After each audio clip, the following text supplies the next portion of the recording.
Hi lads, we're just going to look at factors and factorising. It's chapter 2 of your text and textbook, and it starts on page 21. So when we're looking at factors, we're trying to find something that's common, okay? A lot of the time you could be given a very complicated looking question. Say, it's actually, I'm looking at the first page here in 21, I'm looking at this thing here. It says 12x squared y squared minus 6xy. Now, how complicated does that look? We can make this look much simpler, and remember, simple looking things in maths are always generally easier to solve.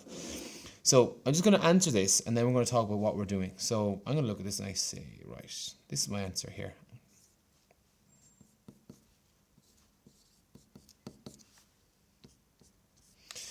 That's it, that's my answer. Now I've taken what looked very complicated, all these squares and x, y's, and I've actually taken that minus 6xy and turned it into a 1.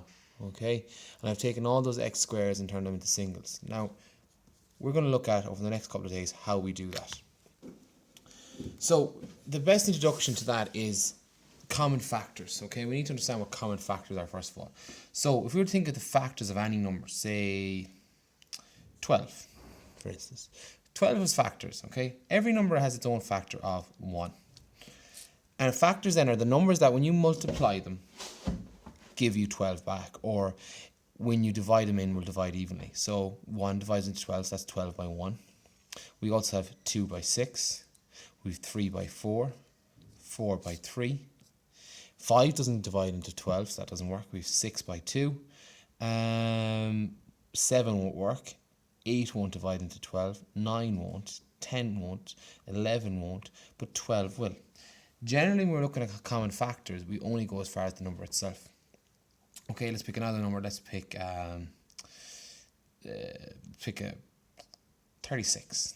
Okay, so if you look at 36, then it goes 1 by 36, 2 by 18, 3 by 12, 4 by 9, 5 won't go, 6 by 6, 7 won't go, 8 won't go, 9 by 4, 12 by 3, 18 by 2, and lastly 36 by 1. So these are all the factors of 12 and 36. What we're going to be talking about today is the common factors. So common factors mean what's in both of these things. What's in each of them, okay? So we've got common factors here. We have 1, 2, 3. We have 4. We have 6. We have 12. And then the last common factors. What we're always looking for, guys, is HCF, the highest common factor. What is the highest possible common factor, 12 and 36? Well, that's 12. Okay, 12 divides into 36 and 12.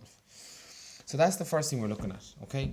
Now, highest common factor is probably the easiest way of doing this. So, say, for instance, I was asking you, what's the highest common factor of 9 and 12?